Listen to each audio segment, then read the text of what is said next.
Está acá, la altura. O sea que acá se conforma un rectángulo elemental, cuya área es un área elemental que vale diferencial de QR, ¿sí?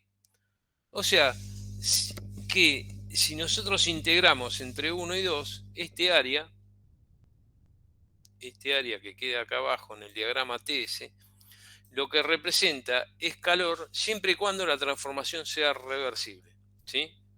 Entonces, en el diagrama entrópico, el área bajo el diagrama, perdón, el área bajo la transformación, siempre y cuando la transformación sea reversible, lo que representa es calor.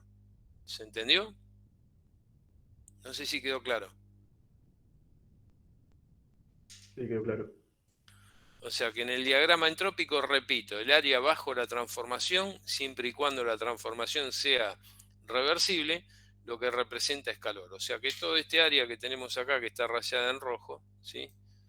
Lo que nos está representando es el calor, ¿sí? El calor intercambiado en ese proceso de transformación. ¿Estamos de acuerdo? Dijo, dijo si era reversible, ¿no? Siempre y cuando sea reversible, sí, sí. Y fíjate que nosotros partimos de esta R, ¿ves? Esta definición que era de diferencial de entropía, era para la transformación reversible, ¿no? Bien. Para el ciclo de Carnot, acá esto está, en realidad, el ciclo de Carnot, ¿se acuerdan cuál era? ¿Cómo estaba constituido el ciclo de Carnot? Que habíamos visto. Por dos dos adiabáticas y dos transformaciones isotermas. adiabáticas y isotermas. 2 adiabáticas y 2 isotermas, ¿no? Teníamos la fuente T1, acá teníamos la máquina térmica, el ciclo de Carnot era reversible, acá teníamos Q sub 1, acá teníamos el trabajo entregado, acá teníamos Q2 y acá teníamos T2. Esto era el ciclo, y dijimos que estaba constituido por 2 adiabáticas reversibles y por 2 isotermas, ¿sí? Si las adiabáticas son reversibles, además, ¿qué son? De acuerdo a lo que vimos recién. ¿Qué se mantiene constante? La reversibilidad. Sí, pero La si entropía. la entropía se mantenía constante, ¿sí? Entonces fíjense que las isotermas están acá, que es donde se intercambia el calor. Acá tenemos el Q sub 1. La otra isoterma la tenemos acá. Acá tenemos el Q sub 2. Y acá tenemos esta transformación que es una adiabática y además reversible porque la entropía no cambia. ¿Se entiende? Y esta también es una adiabática y además reversible y la entropía no cambia. Por lo tanto, estas dos adiabáticas, además de ser adiabáticas, como son reversibles, son isoentrópicas. ¿Está claro hasta ahí? No sé si quedó claro.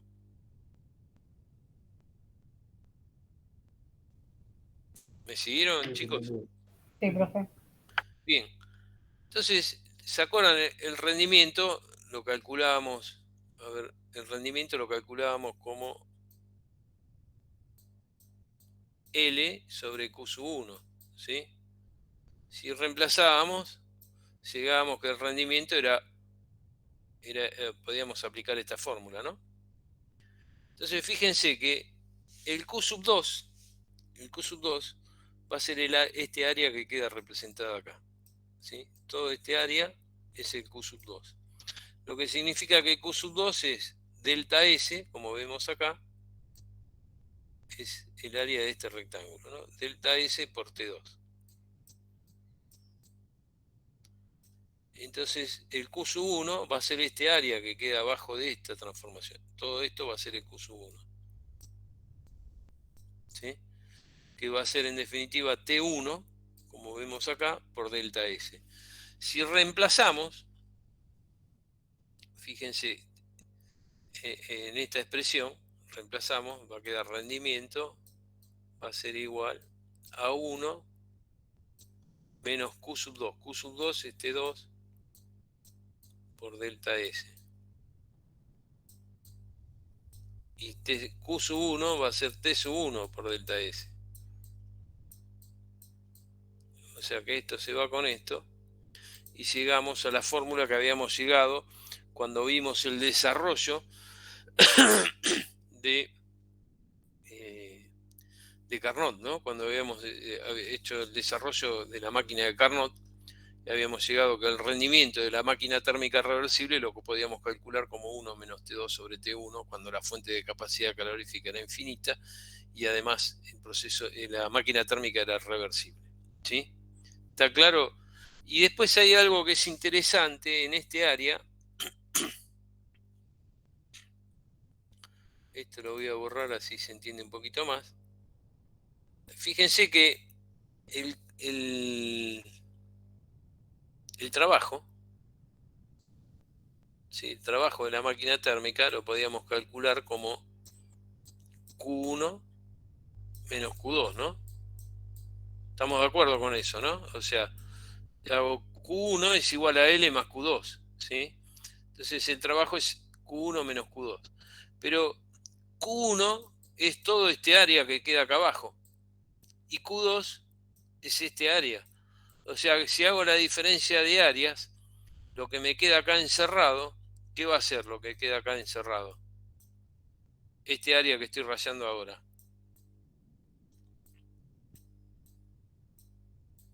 ¿Qué es ese área que me queda ahí encerrado? Es Q1 menos Q2. Y Q1 menos Q2 es trabajo. No sé si quedó claro. Sí, sí. ¿Se entendió? O sea, en forma, en realidad, indirecta, este área que queda acá encerrada dentro del ciclo representa trabajo, ¿no?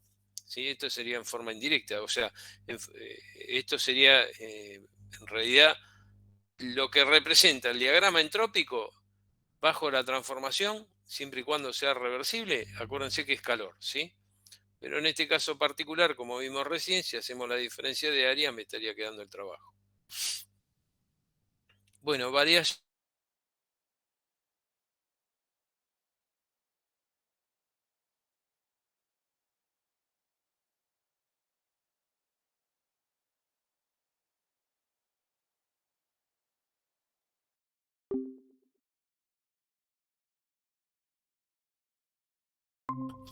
Estas tres expresiones van a ver que las utilizamos bastante en los ejercicios cuando se presentan cuando se presenta un gas perfecto, que es lo que estamos viendo ahora hasta que veamos vapores, ¿no? Así que tengan en cuenta eso, ¿no? Que sirve para gas perfecto. Fíjense, el diferencial de entropía,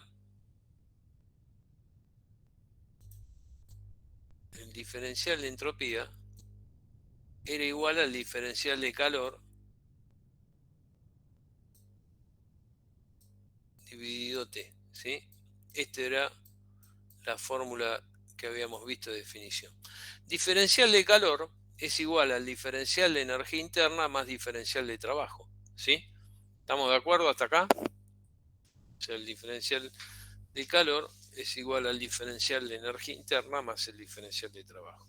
Entonces acá la variación de energía interna en forma elemental, el diferencial de energía interna, este que tenemos acá, si el gas es perfecto, va a valer CB por diferencial de T, ¿sí? Hago distributiva, esta T viene acá. Y el diferencial de trabajo es P por diferencial de B. Pero recuerden que aplicando la ecuación de gases de estado, P por B es igual a R por T, ¿sí? Entonces, si yo paso, en realidad paso este B, lo paso para el otro lado,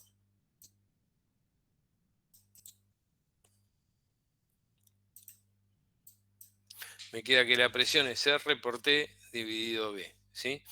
Reemplazamos y me va a quedar R por T dividido B, ¿sí?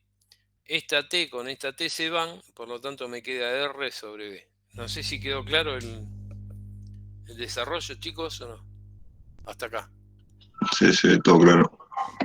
Bien. Entonces acá, si nosotros resolvemos esta ecuación diferencial, ¿sí? Me va a quedar de este lado S2 menos S1 y de este lado me va a quedar CB por diferencial de T sobre T es logaritmo natural de T2 sobre T1, ¿sí? Y acá me queda R diferencial de B sobre B, me queda R logaritmo natural de B2 sobre B1, ¿sí? Esta es la primera de esas tres expresiones que yo les dije que íbamos a obtener para calcular la variación de entropía para un gas perfecto y por unidad de masa, ¿sí? Ahora, recurriendo a la ecuación de gases de estado, sabemos que P por B es igual a R por T, ¿no? Esta es la ecuación de gases de estado que la habíamos visto recién.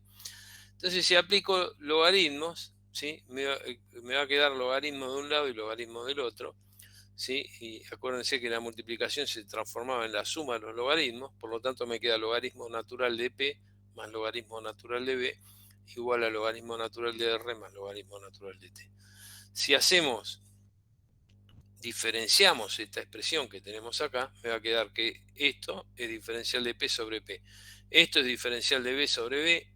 El diferencial de una constante es 0, por eso acá aparece, esto sería como 0, el diferencial. Y acá me queda diferencial de T sobre T. ¿Sí? ¿Hasta acá vamos bien? Entonces vamos a hacer una cosa, vamos a reemplazar ahora diferencial de T sobre T en esta expresión que tenemos acá. Si reemplazamos,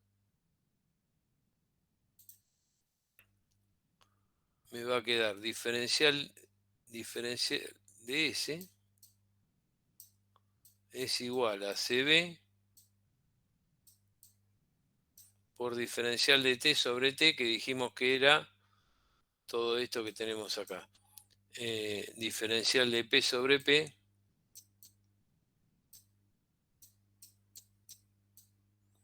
CB diferencial de P sobre P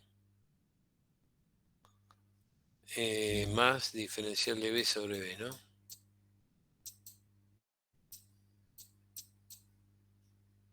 Cerramos paréntesis, ahí reemplacé más P por diferencia, más R, en realidad venimos acá, ¿no? Más R por diferencial de B sobre B, ¿sí? Si hacemos distributiva acá, si hago distributiva, diferencial de S va a quedar igual a CB por diferencial de P sobre P. Más, acá me faltó CB, ¿no? Más CB por diferencial de B sobre B. Más R por diferencial de B sobre B. Fíjense que acá, de esto, si saco factor común, diferencial de B sobre B, me queda CB más R. ¿Qué es CB más R? ¿Se acuerdan? ¿Qué era CB más R? CP. CP, exactamente. Entonces de acá me va a quedar que diferencial de S, SB por diferencial de P sobre P, más CP por diferencial de B sobre B, ¿sí? Esta expresión es esta que vemos acá, ¿sí? Entonces, de acá, si la resuelvo esta ecuación diferencial, la resolvemos, vamos a llegar, acá me queda S2 menos S1, acá me va a quedar CB por logaritmo natural de P2 sobre P1, más CP por logaritmo natural de B2 sobre B1, ¿sí? Y ahí queda la segunda expresión, de las cuales yo les había dicho, que eran tres,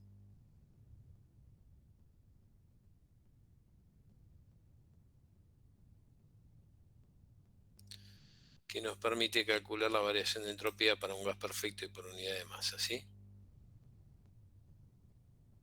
Bien. Una consulta, profe.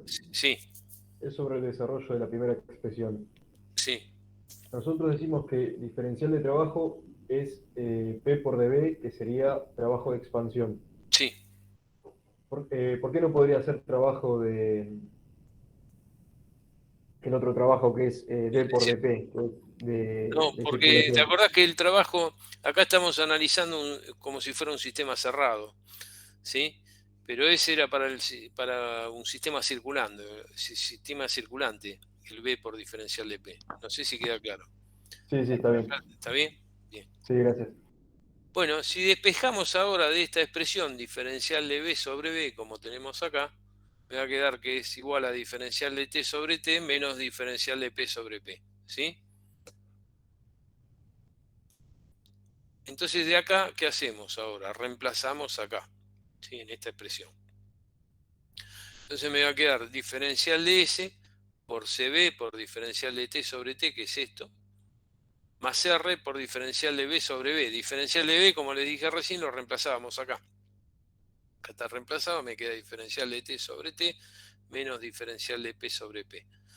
Entonces acá me queda, fíjense, acá está hecha la distributiva.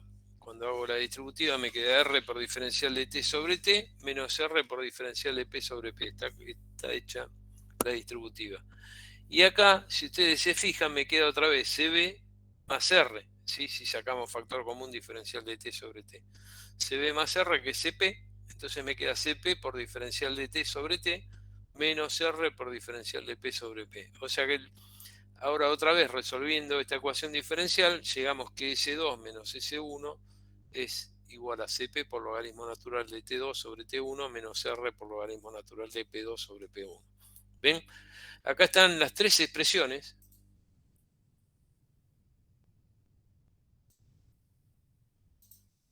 Esta y estas tres expresiones me permiten calcular la variación de entropía para un gas perfecto y por unidad de masa, ¿sí?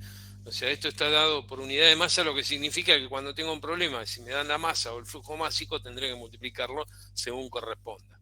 ¿Está claro? No sé si quedó claro, alguna duda. Y fíjense, estas tres fórmulas me permiten calcular la variación de entropía en función de los datos que yo tenga, ¿sí? Si tuviera como datos la temperatura y volumen, usaría esta. Si tuviera presión y volumen, usaría esta.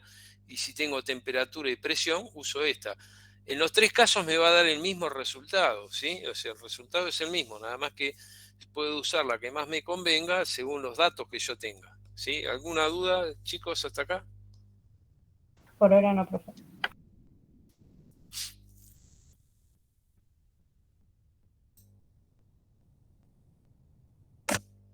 Bien.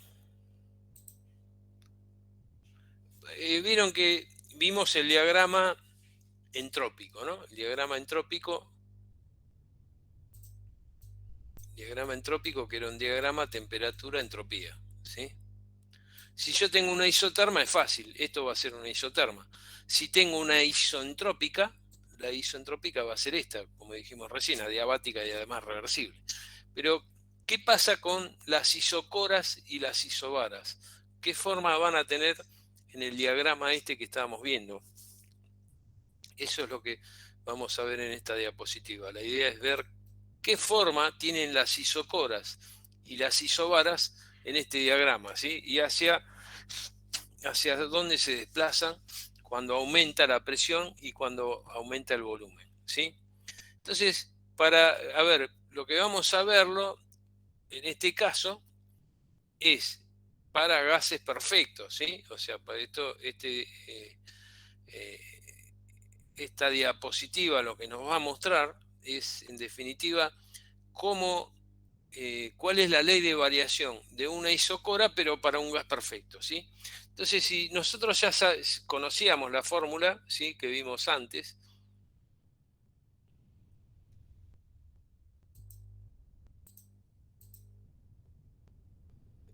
acuérdense, a ver,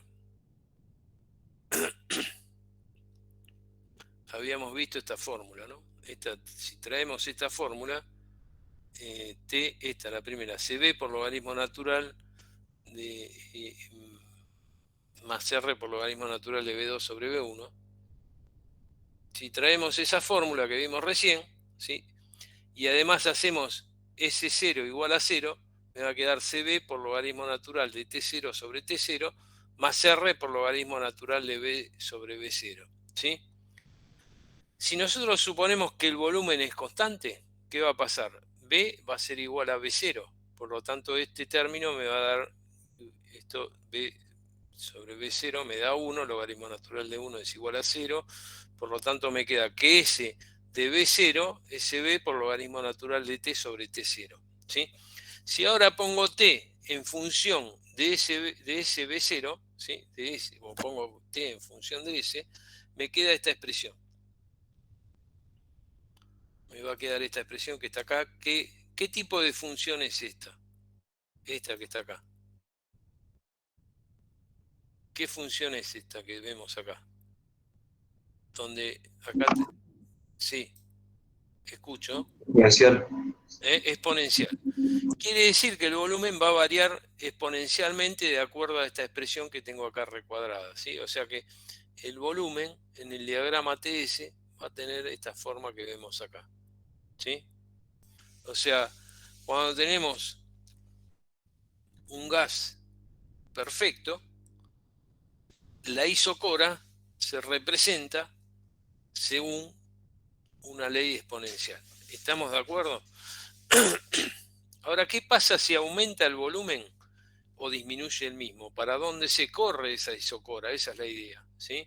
Fíjense, si hacemos que B sea NB0, o sea, que N es un número natural, ¿no? Entonces, fíjense lo que pasa. En esta fórmula que tenemos acá arriba, me va a quedar, esto queda como está, y acá me queda N por B0 dividido B0.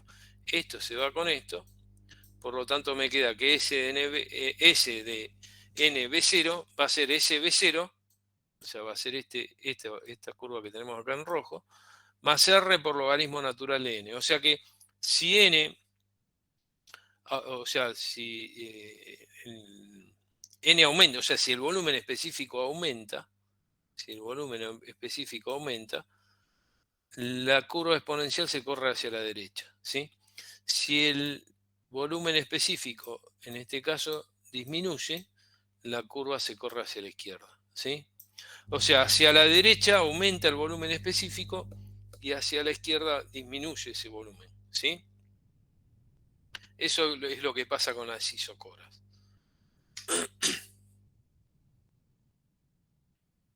Bueno, con la isobara vamos a hacer exactamente lo mismo. Y lo que vamos a aplicar ahora es la otra fórmula. ¿Se acuerdan que teníamos la fórmula que era S2 menos S1? Acá estamos aplicando otra de esas tres fórmulas. Era igual a CP por logaritmo natural de T2 sobre T1 menos R por logaritmo natural de P2 sobre P1, ¿sí? Bueno, si tomamos ahora, lo hacemos entre un valor variable y T0, ¿sí? Porque tomando como referencia T0, y ese 0 lo consideramos igual a 0, me va a quedar que ese es CP por logaritmo natural de T sobre T0 menos R por logaritmo natural de P sobre P sub 0. Si P se mantiene constante, significa que P es igual a P0, ¿sí? O sea, igual a constante, como tenemos acá. Por lo tanto, este término se hace igual a 0. Otra vez, en esta fórmula, ¿qué hacemos? Ponemos, o sea, nos va a quedar S de P0 igual a CP por logaritmo natural de T sobre T0. Esto que está acá sería, ¿no? Y de acá despejamos, o ponemos T en función de S, vamos a llegar a esta expresión que está acá, que no es otra cosa que otra función exponencial, ¿sí? Es otra función exponencial. Por lo tanto, la isobara, para un gas perfecto, va a ser otra función exponencial, ¿sí? Como vemos acá, estas son las isobaras. ¿Está bien? ¿Y qué pasa cuando aumenta o disminuye la presión? Fíjense que en este vamos a hacer lo mismo que habíamos hecho antes. Si P vale NP0, S de NP0 en este caso va a valer, acá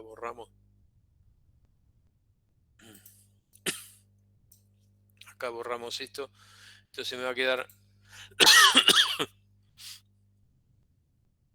me va a quedar NP0 sobre P0, este se va con este, por lo tanto me queda CP por logaritmo natural de T0 sobre de T sobre T0, ¿sí? Que era esto, que es esto que está acá.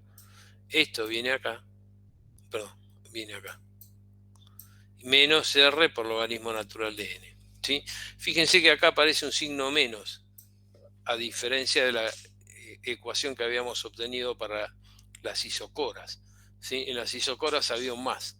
Esto significa que a medida que aumenta la presión, ¿sí?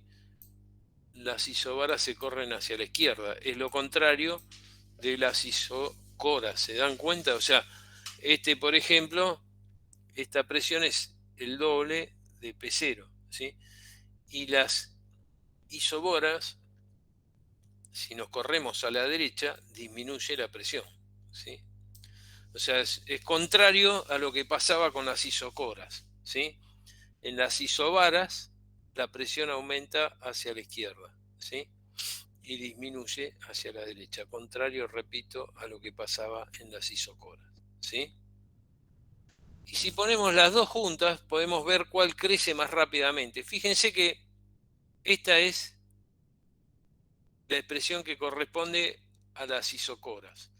Y esta es la que corresponde a las isobaras. Fíjense que la de las isocoras tiene CB y la de las isobaras CP. Entonces, fíjense que el CB y el CP están dividiendo. ¿Cuál crece más rápidamente de las dos? ¿Cuál les parece que va a crecer más rápidamente? ¿La isocora o la isobara? Las dos son exponenciales, ¿no? Pero una crece más rápidamente que la otra. ¿Cuál crece más rápidamente? Isocora. Claro, exactamente. La isocora crece más rápidamente. ¿Por qué?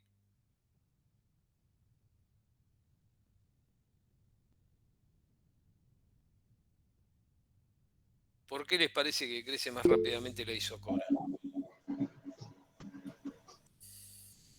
Porque fíjense que... Por el CB, Exactamente, sí. Por el CB, cuanto menor es, mayor va a ser.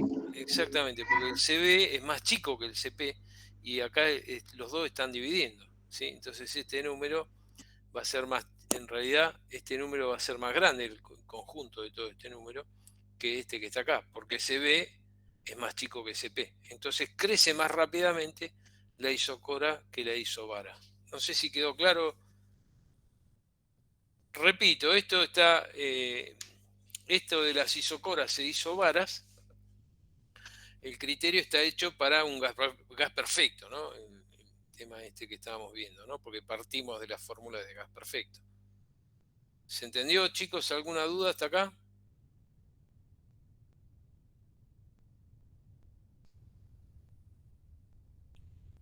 Entendido, profe. Bien. Vamos a ver ahora aplicaciones, ¿sí? Aplicaciones y un tema que es interesante, que lo llamamos rendimiento isentrópico, ¿sí? Rendimiento isentrópico. Bueno, esto está hecho para un gas perfecto, pero en principio esta primera parte de rendimiento isentrópico sirve para el gas perfecto y un gas real, ¿sí? Esto que dice rendimiento isentrópico.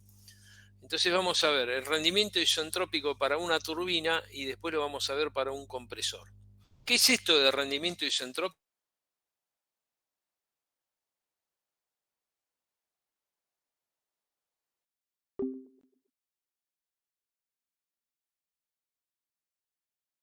De una turbina se va a calcular como el trabajo real dividido el trabajo ideal. El rendimiento isentrópico siempre va a ser menor que 1. Entonces piensen que la turbina real va a estar sujeta a irreversibilidades, por lo tanto su trabajo va a ser menor, o el trabajo que entrega la turbina real va a ser menor que el trabajo que entrega la turbina ideal. ¿Esto se entiende lo que estoy diciendo o no? ¿Se acuerdan lo que era una turbina, no? Esto lo vimos ya. Sí, sí. ¿Para qué servía una turbina?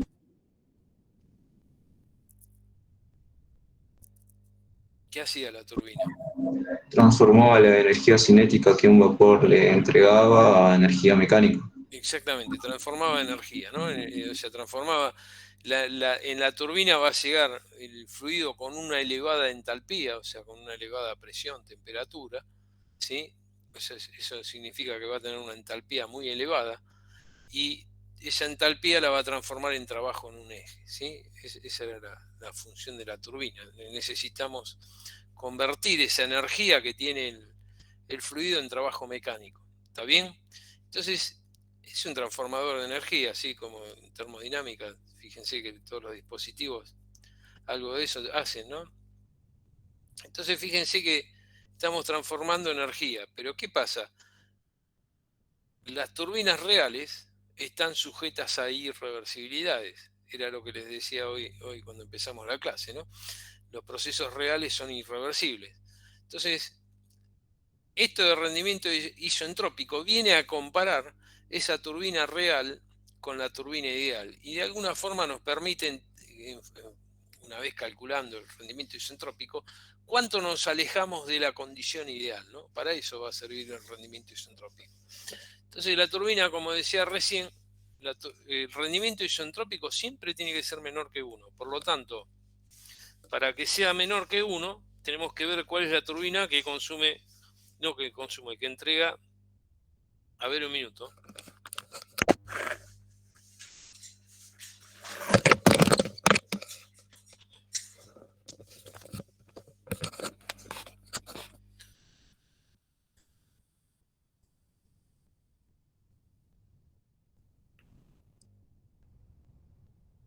Bien, perdón. La turbina real va a ser la que entrega menos trabajo que la turbina ideal. Entonces, esta fórmula que tenemos acá, esta fórmula, rendimiento isentrópico, trabajo real sobre trabajo ideal, sirve para cualquier turbina, ya sea para un gas perfecto o un gas real, ¿sí? Esta fórmula que tenemos acá. Ahora, ¿qué pasa? Si yo quiero calcular el trabajo real y el trabajo ideal, ¿qué hago? Aplico el primer principio. Y el primer principio me dice que Q es igual a delta H más el trabajo de la turbina o el trabajo de circulación, ¿no? Va a ser Q.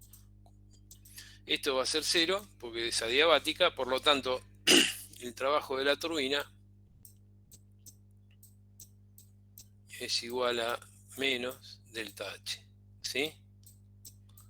Y delta H va a ser igual, entonces, esto va a ser igual a menos flujo másico por Cp, y acá aparece la temperatura 2 menos T1, ¿sí? ¿Hasta acá me siguieron, chicos, o no? De esa manera calcularía el trabajo de la turbina. No sé si me siguen. Trabajo Sí, sí. por unidad de tiempo, ¿no? Que sería potencia, en definitiva. Si ¿Este hablamos de trabajo turbina. es ideal o real? Ahí viene el tema. Ahora vamos a llegar. Esto, yo puse T2, no le puse ni real ni ideal, ¿sí? Si acá pongo T2 real, va a ser el trabajo real. Si pongo ideal, va a ser el T2 ideal, el trabajo ideal. No sé si quedó claro. Depende de qué temperatura 2 yo coloque acá. ¿Sí? Si pongo la real, va a ser el trabajo real. Si pongo la temperatura ideal, va a ser el trabajo ideal. No sé si quedó claro. ¿Se entendió? Sí, sí, sí, gracias. Entonces, si yo reemplazo acá,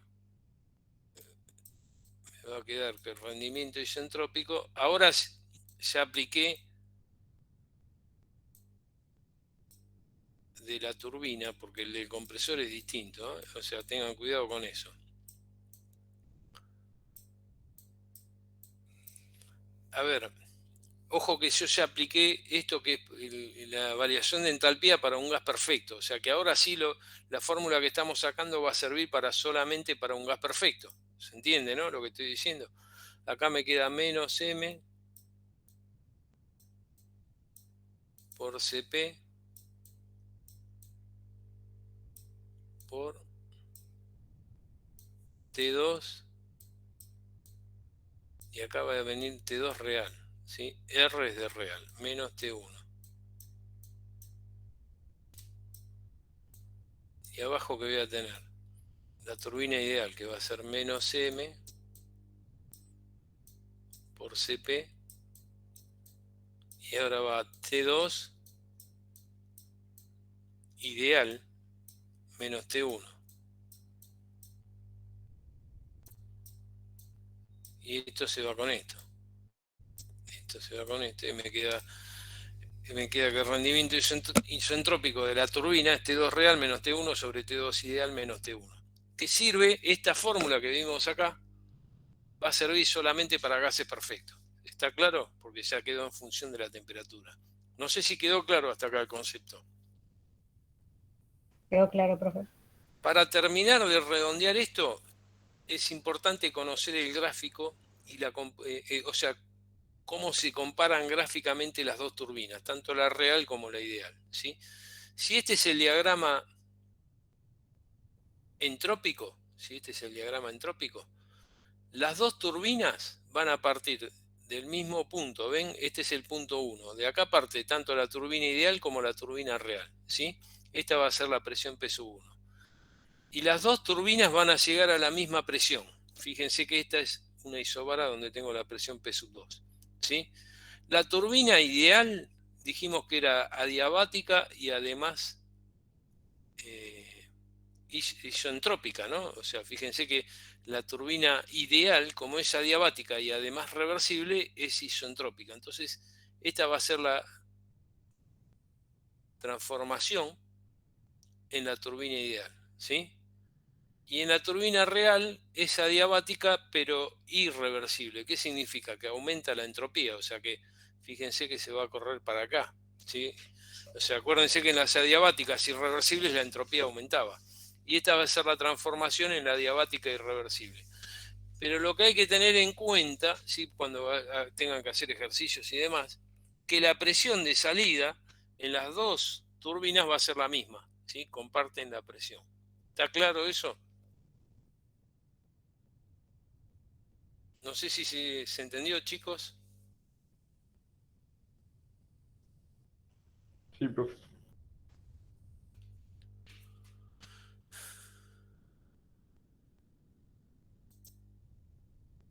Ahora vamos con el compresor. ¿El compresor para qué servía? ¿Para qué utilizábamos los compresores?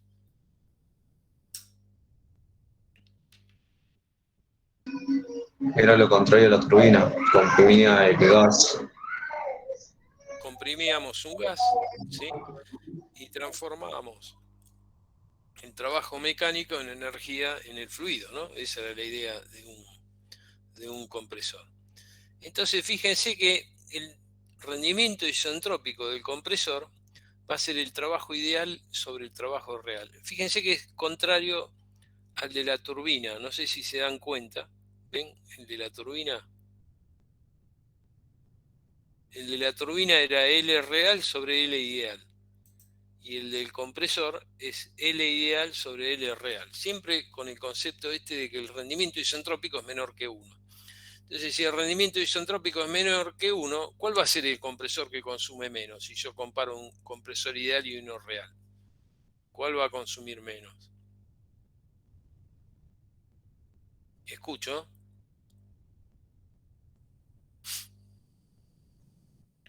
El ideal consume menos. El ideal consume menos. ¿Por qué? Porque el real, ¿qué va a pasar con el real? ¿Dónde gasta energía? ¿Por qué va a consumir más energía? ¿A dónde se le va la energía? En irreversibilidades, ¿sí? Irreversibilidades como por ejemplo la viscosidad del fluido.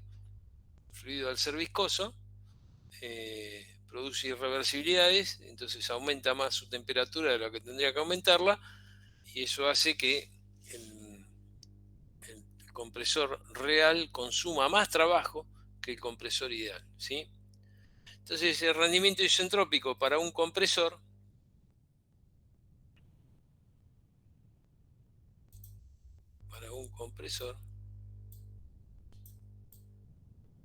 dijimos que es igual a trabajo ideal sobre trabajo real. Despreciando, bueno, acá aplicamos lo mismo, ¿sí? Despreciando variación de energía cinética y potencial, el primer principio queda que es Q igual a delta H más el trabajo de circulación. Si consideramos al compresor como adiabático me queda Q igual a delta H más L de circulación. El trabajo de circulación es menos delta H, o sea que podemos calcular el trabajo del compresor como menos M por Cp por T2 menos T1. Esto ahora va a servir para un gas perfecto únicamente, ¿sí? Esta fórmula de acá arriba sirve para gas perfecto y gas real. Esta de acá abajo es gas perfecto. Está claro eso, ¿no? No sé si se entiende lo que estoy diciendo. Porque cuando aplico la fórmula MCP delta T para el cálculo de la entalpía, era solamente para gases perfectos. ¿Se entiende lo que digo o no? Sí, sí. Bien, entonces acá va a venir el mismo criterio, o sea que el rendimiento isentrópico del compresor lo podemos calcular como menos M, si quieren usamos la primera fórmula, menos M por Cp por T2, y acá va T2 ideal, ¿sí? T2 ideal menos T1 dividido menos M por Cp por, ahora va acá abajo, T2 real, ¿sí? Menos T1. Entonces de nuevo esto se va con esto y esto se va con esto. Entonces me queda en función de las temperaturas. Repito, ahora cuando me quedó en función de las temperaturas es para un gas perfecto, ¿no? Entonces de esa manera podría calcular el rendimiento isentrópico de un compresor, ¿sí? Y acá lo que vamos a ver es gráficamente, es como, tengan en cuenta, por ahí no lo dije, pero el flujo másico y el Cp va a ser el mismo para el compresor real y el compresor ideal, ¿no? Por eso lo simplifico. Lo mismo pasaba con la turbina, ¿no? Y además, acá está la comparación en forma gráfica de este compresor real y el compresor ideal, ¿sí? El compresor ideal va a ser un compresor, si lo consideramos adiabático y además reversible, la evolución va a ser isentrópica. Fíjense, acá tengo la presión de entrada del compresor, la presión que ingresa acá, ¿sí? Que es P sub 1, y vamos hasta ir hasta la isobara P sub 2, ¿sí? Lo que va a pasar es aumentar la presión. Como es adiabática y además reversible, es isentrópica la transformación, ¿sí? En el compresor ideal. Y en el compresor real, el punto de entrada es el mismo. Fíjense que en el compresor el punto de entrada es lo mismo. Y a la salida, lo que van a tener los dos compresores es la misma presión, ¿sí? Y repito, en el compresor en el compresor real, como es adiabática y reversible, ¿qué pasaba con la entropía en las adiabáticas irreversibles? ¿Se acuerdan? Cuando la adiabática era irreversible, ¿qué pasaba con la entropía? Se mantenía constante. Eso era si era Era reversible. menor, ¿no? O mayor, tal vez. Si era reversible, se mantenía constante. Pero ¿qué pasaba cuando la transformación es adiabática y además irreversible con la entropía? Aumenta la entropía. Aumenta. Acuérdense que en la adiabática, para la adiabática siempre es mayor o igual que cero, ¿sí? Si es igual a cero, porque la transformación es reversible. Si es mayor que cero, es porque es irreversible. O sea que la entropía tiene que aumentar en esta transformación adiabática irreversible. Entonces fíjense que aumenta, ¿no? Pasa de S1 que está acá a S2, que es este valor que es mayor, ¿no? Profe, siempre nos vamos a encontrar con que la entalpía va a aumentar o va a ser cero, pero nunca va a disminuir, ¿no? La entropía, ¿no? ¿Estamos hablando? Sí. Sí. En la entropía, cuando es adiabática la transformación, no sé si queda claro. Si la transformación es adiabática, ¿va a aumentar o va a ser igual a cero? Ahora, si no es adiabática, puede pasar cualquier otra cosa. No sé si queda claro. Sí, lo que preguntaba era que, o sea, siempre va a aumentar o es cero, pero nunca va a disminuir. No hay un caso que disminuzca la entropía, ¿no? Pero si es adiabática. No, indistinto si es adiabático o no. Hablo en general. No, en general sí puede disminuir. Sí, Ok. esto que les estoy diciendo es solamente para transformación adiabática, ¿sí? Para transformación adiabática siempre es mayor o igual que 0. En otro caso puede ser negativa, ¿sí?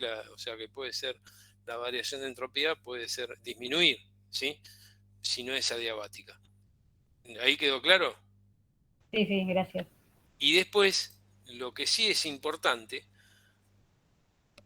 que esto no está acá referido, pero ¿se acuerdan que habíamos visto, por ahí lo que preguntás vos tiene que ver con esto también?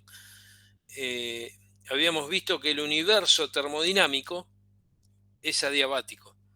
Entonces, si el universo termodinámico es adiabático, la entropía del universo siempre va a ser mayor o igual que 0. ¿Ahí se entendió? ¿Quedó claro? Sí, ¿Quién preguntó cómo es tu nombre? Tamara. Ah, Tamara. Tamara, no sé si quedó claro. O sea, la variación de entropía del universo siempre es mayor o igual que 0. Sí. ¿Sí? A ver, por las dudas voy a hacer esta aclaración. Acordate que era sistema, medio, ¿sí? Estamos saliendo un poquito de este tema, ¿no? Pero, y la suma de estos dos, variación de entropía del sistema, más la variación de entropía del medio, esto es igual a la variación de entropía del universo.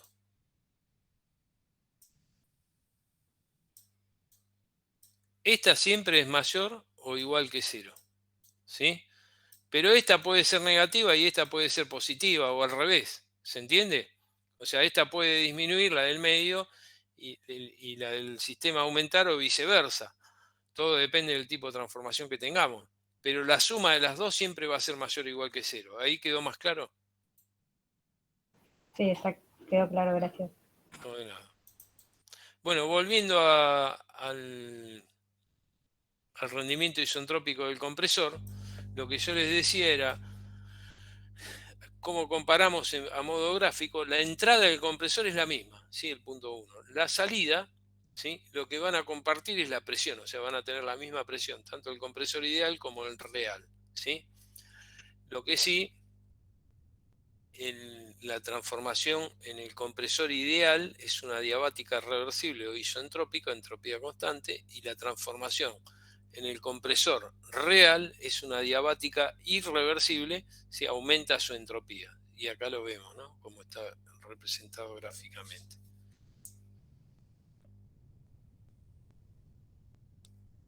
¿Se entiende? ¿Alguna duda, consulta? Todos los reales son irreversibles, ¿no? Todo lo real es irreversible, sí. Los procesos reales son irreversibles, sí. Alguna irreversibilidad vamos a encontrar. Lo que se trata de que los procesos reales sean lo menos irreversibles posibles para, bueno, de alguna forma disminuir estas irreversibilidades que lo que hacen es aumentar el consumo de combustible, generar más gases de efecto contaminante y demás, ¿no? O sea, es para eso. Y acá vamos a ver qué pasa cuando tengo una fuente de capacidad calorífica infinita. Si tengo una fuente de capacidad calorífica infinita, la variación de entropía se calcula como el calor dividido T. ¿Sí? ¿Se entiende hasta acá? Vamos bien. Esta es la fuente de capacidad calorífica. ¿Se acuerdan lo que era una fuente de capacidad calorífica infinita? ¿Qué pasaba?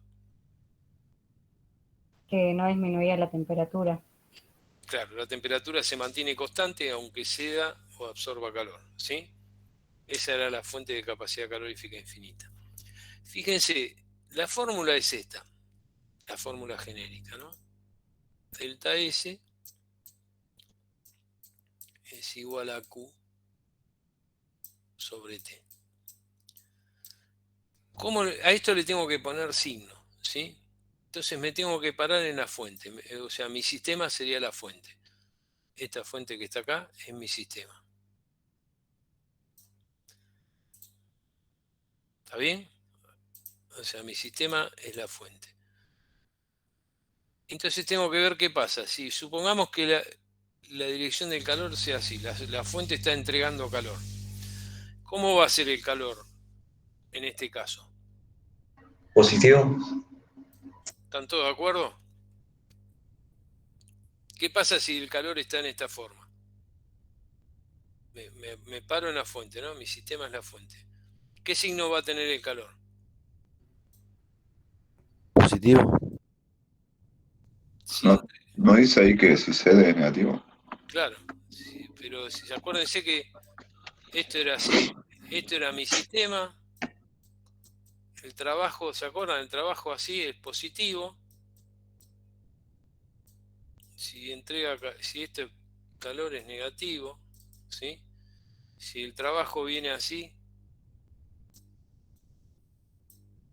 el trabajo es negativo. Y si viene así, el calor es positivo, ¿no? ¿Se acuerdan de esto? Y este era el medio. Esto fue lo primero que vimos en la primera clase. No sé si queda claro. A ver, Sí, chicos, sí. ¿se entiende eso? O sea, adopto como sistema la fuente. Me fijo, si sale calor, el calor es negativo. Lo contrario del trabajo es. ¿Sí? Entonces acá, para este caso, que tengo acá, tengo que poner el signo, va a ser menos Q sobre T. ¿Se entendió? Fabi, Sí. yo creo que tal vez lo que suele tal vez generar confusión en este tema es que lo parecido a que es con el teorema de Clausius, y los chicos tienen que entender que en el teorema de Clausius uno se para sobre la máquina térmica y acá estamos calculando entropía, entonces por eso nos paramos en la fuente de calor. O sea, ahí es algo muy parecido que puede llegar a la confusión, pero entender que son dos cosas distintas. Está bien, está muy bien el aporte. ¿Sí? O sea, acá estamos, como les decía, adoptando como sistema para calcular la variación de entropía de la fuente. Me paro en la fuente, ¿sí? Mi sistema es la fuente. Veo que el calor está saliendo, ¿sí?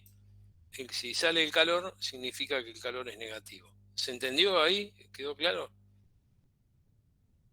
Sí, sí. Sí, perfecto. Está bien la aclaración de Daniel porque yo también había entendido, me había imaginado a la máquina térmica recibiendo el calor y por eso Bueno. pensé que era positivo.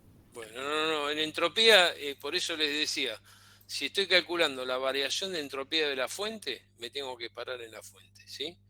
Ese es el tema. Ya salimos de Clausius.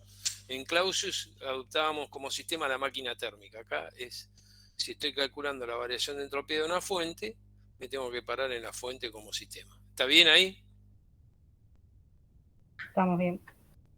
Bien, y si fuera al revés, ¿qué pasaría? Si suponemos que tenemos este caso. Delta S es igual a Q sobre T. ¿Qué signo tendría? Positivo. Acá sería positivo, ¿no? ¿Sí? Este es mi sistema. ¿Está bien? Y bien, y después tenemos qué pasa con un cuerpo, ¿no? Que cede o absorbe calor. El caso de un cuerpo, ¿sí? Que podría ser un cuerpo cualquiera, un líquido también podría llegar a ser. La variación de entropía lo podemos calcular como la integral de diferencial de Q sobre T, ¿no? Entonces, a ver, lo voy a hacer acá. ¿Qué pasa con un cuerpo? Un cuerpo a medida que cede o absorbe calor cambia su temperatura, ¿sí? O sea que delta S es la integral de diferencial de calor dividido T, ¿sí? Esta sería la fórmula genérica. El diferencial de calor, ¿cómo lo podemos calcular? Como M por el calor específico por diferencial de T, ¿no? Todo esto dividido T. M y C salen afuera de la integral. M, C salen afuera de la integral y me queda el logaritmo natural de T2 sobre T1. Entonces acá me queda la expresión. Esto C sería lo mismo que la masa por el calor específico, ¿sí?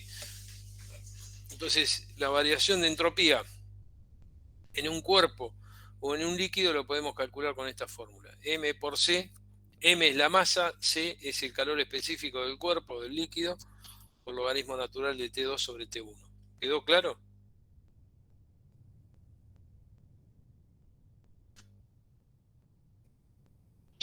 sí. A ver, vamos a ver un ejemplo. Vamos a ver este ejemplo que está acá.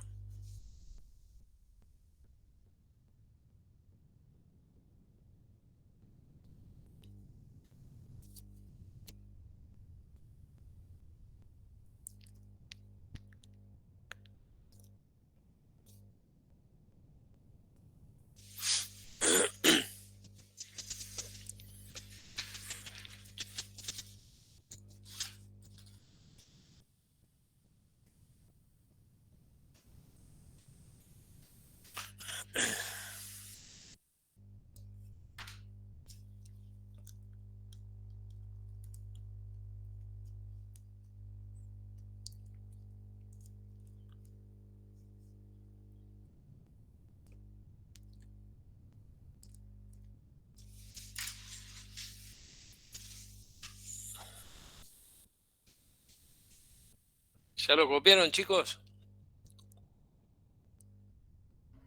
Un momento. No, todavía no.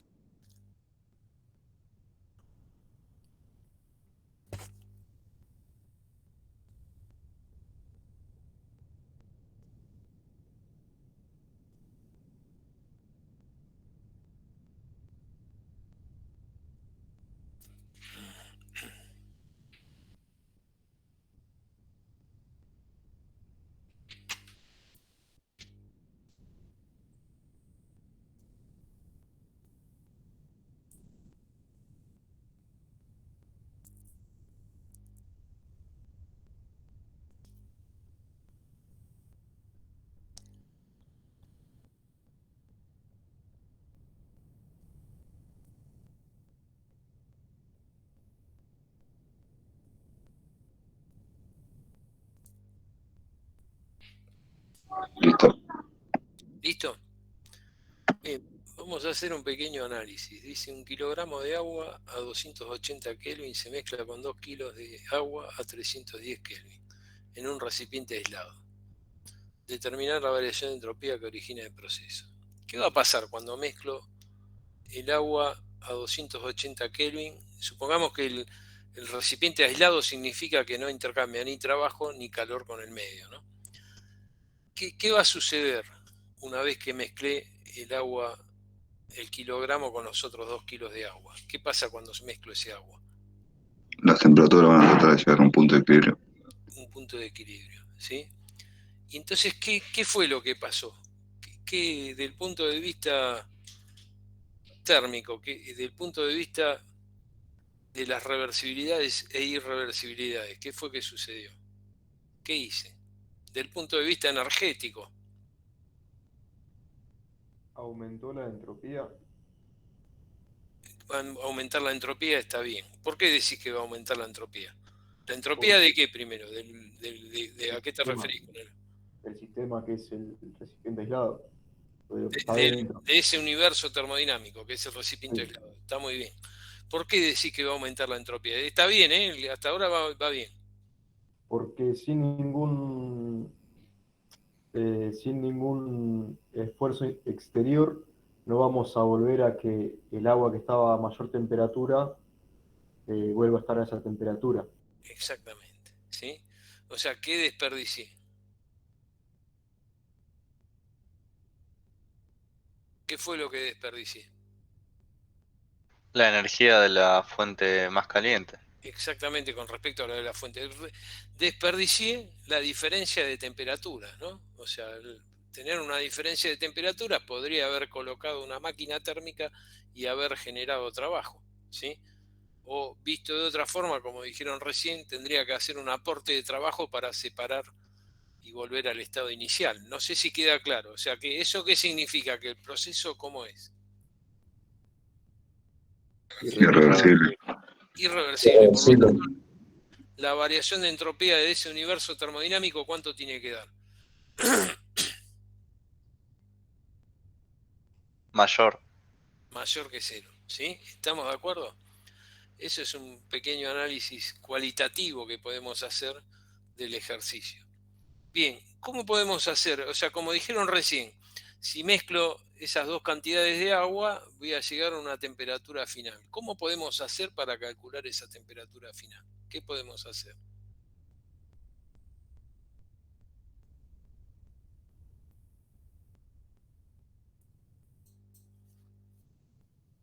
Acuérdense que Una regla de Apli- 3. ah, Balance energético. un balance energético viene, Rinaldi, claro, aplico primer principio. delta U más L, en este caso Q es igual a 0 porque el recipiente es aislado, como me dice. Trabajo no hay, tampoco intercambiado, o sea que delta U es igual a 0, ¿no? ¿Está bien? O sea que el calor intercambiado es igual a 0 y L es igual a 0, todo es igual a 0. Entonces puedo calcular como si el calor intercambiado es igual a 0, el calor que entrega una masa de agua la absorbe la otra, ¿no? O sea, un calor va a ser positivo y otro negativo. Puedo decir que la suma del calor de las dos masas de agua va a ser igual a 0. O sea que puedo plantear que M1 por C es el mismo, es el calor específico del agua, ¿no? Por la temperatura final menos la temperatura 1 más M2 por C por la temperatura final menos T2 tiene que ser igual a 0, ¿no? ¿Estamos de acuerdo?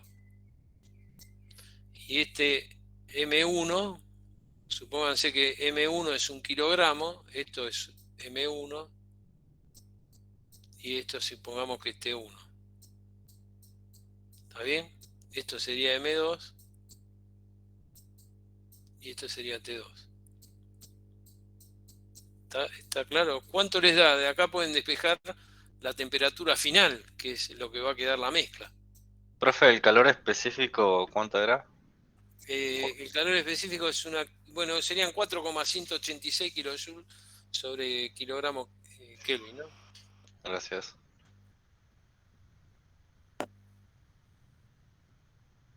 Igual acá se simplifica el calor específico.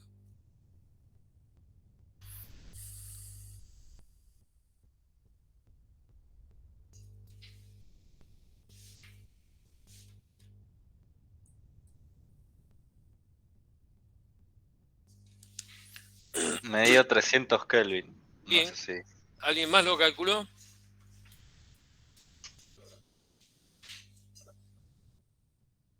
¿Alguien más calculó la temperatura final? Así lo chequeamos. Estoy en eso. Bueno.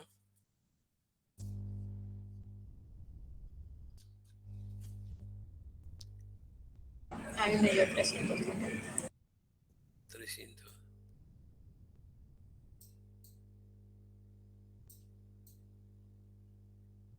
Temperatura final 300 Kelvin.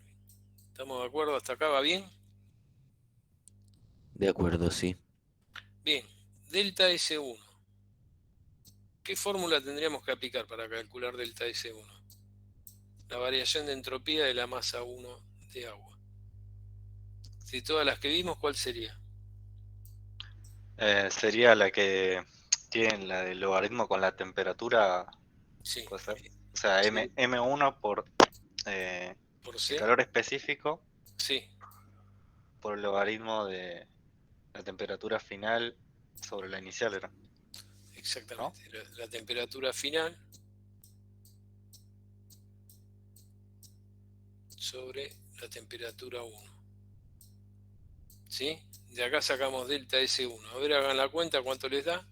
A ver si está bien lo que está ahí calculado. Sí, me dio 0,288. Perfecto. Entonces, ¿todos lo calcularon, chicos?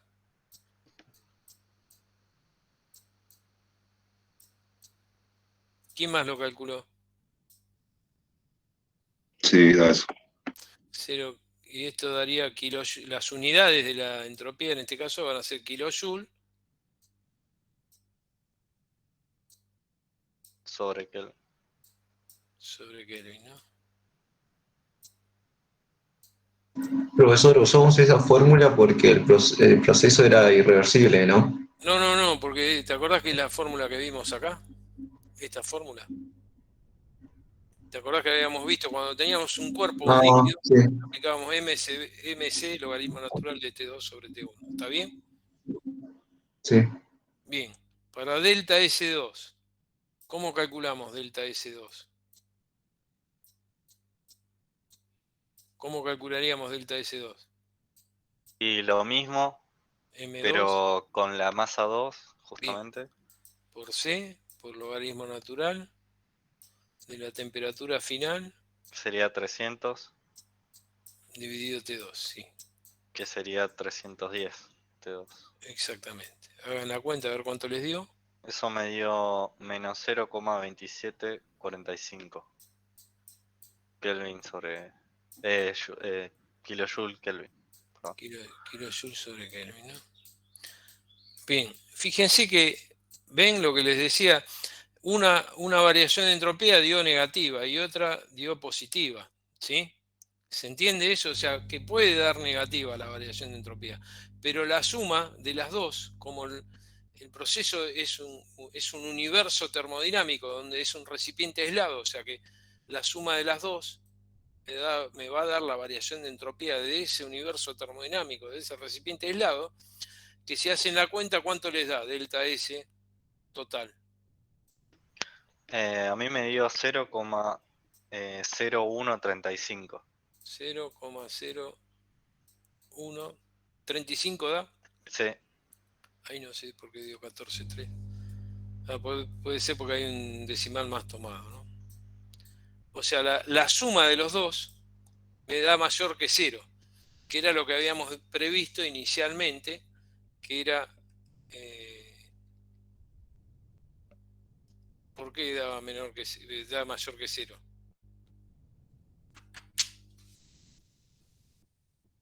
Porque es irreversible. Exactamente, porque el proceso es irreversible. Exactamente. ¿Sí? O sea, la variación de entropía de ese universo termodinámico, que es un recipiente aislado, por lo tanto, si es aislado, es un recipiente adiabático, me tiene que dar mayor que 0. ¿Sí? Porque el proceso es irreversible, como habíamos visto de entrada. O sea que yo inicialmente tenía agua a 280 Kelvin y otra masa de agua a 310 Kelvin. O sea que podría haber colocado una máquina térmica y haber generado trabajo. O sea, desperdicié esa posibilidad o desperdicié ese desequilibrio térmico. O sea, lo que hice es aumentar la entropía del universo. ¿Sí? ¿Se entiende? O sea, es un proceso que es totalmente irreversible, aumenta la entropía del universo, ¿no? Lo que estoy haciendo es aumentando la entropía del universo. Por eso me dio 0,035, ¿no? ¿Alguna duda, chicos? ¿Consulta?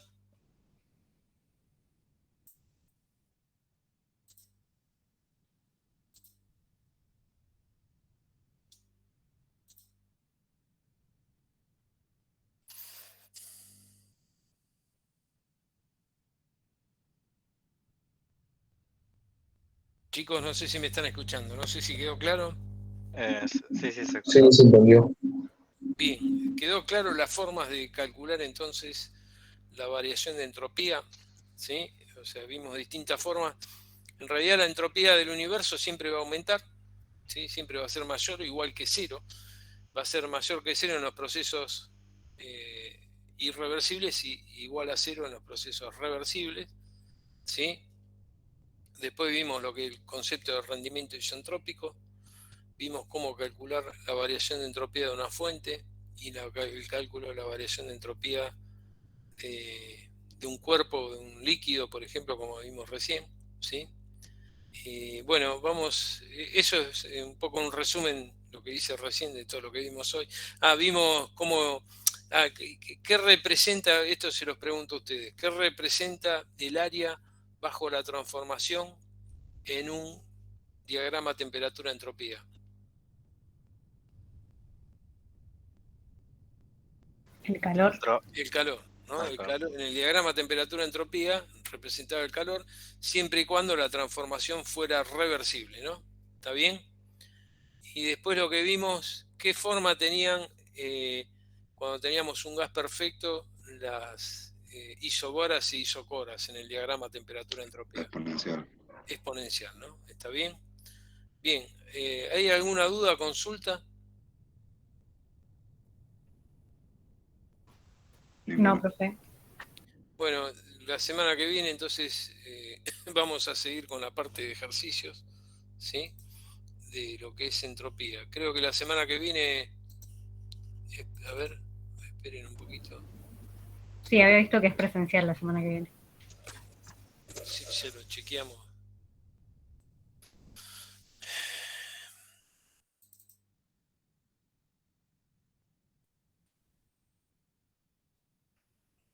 Semana que viene 4, ¿no? Entropía de ejercicio presencial. Bien, la semana que viene seguimos con los ejercicios, ¿sí? Que, como dijeron recién, es presencial. Así que bueno, si no hay ninguna duda, consulta, por hoy terminamos. No sé, Daniel, si vos tenés que decirles algo de los trabajos prácticos, algo de eso.